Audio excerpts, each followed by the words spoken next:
En este año que nuestra iglesia particular de Bucaramanga ha dedicado a profundizar en la oración y la Eucaristía, hemos aprendido que la oración más elevada es la de adoración o contemplación. Sin embargo, no es casualidad que la oración de petición sea la única forma de orar que Jesús enseñó a sus discípulos. De hecho, es prácticamente la única forma de oración que enseña explícitamente en la Biblia. La oración de petición a la que estamos habituados, la mayoría de nosotros, si bien es más simple y cercana para cualquier cristiano, también contiene en sí misma una dimensión elevada. Recita una declaración implícita de absoluta dependencia de Dios. La práctica de la oración de petición nos va enseñando poco a poco a confiar y abandonarse en el Señor. En el capítulo 6 del Evangelio de Mateo también se relata la enseñanza del Padre Nuestro que nos recuerda San Lucas hoy. Pero en Mateo Jesús empieza recordándonos que no es necesario insistir en nuestras peticiones, porque el Padre sabe bien lo que necesitamos antes de pedírselo. Sin embargo, en el texto que nos presenta hoy la liturgia de la palabra, Jesús nos deja insistir en que no nos cansemos de pedirle a Dios Padre. Al fin, ¿qué? ¿Insistimos en pedir o no? En la que llamamos oración del Señor o Padre Nuestro, Jesús nos insiste y enseña a pedir regalándonos una cadena de 7 peticiones. Hoy queremos referirnos especialmente a 2 de ellas.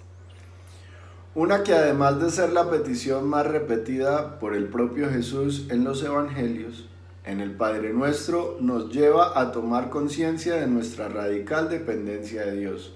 Hágase tu voluntad, así en la tierra como en el cielo. Entonces, la pregunta que tendríamos que hacernos no es si pedimos o no, sino más bien en qué es lo que debemos pedir.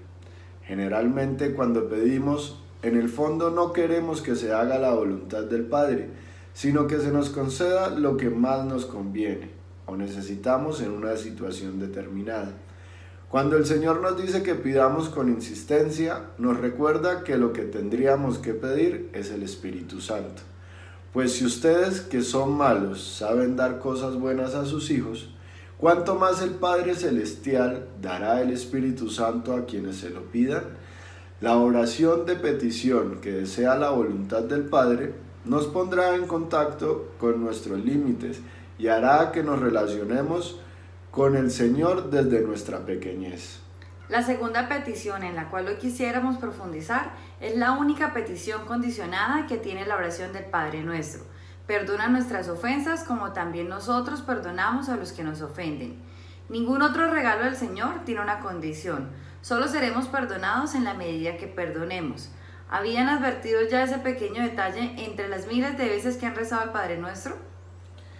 Entre nosotros los servidores de la comunidad de Emaús, ¿cuántos esposos, esposas, padres, hijos, hermanos, colegas y amigos que no somos capaces de perdonar las ofensas que recibimos y sí estamos seguros de que Dios nos perdonará nuestras faltas? Perdonar es un requisito para podernos salvar.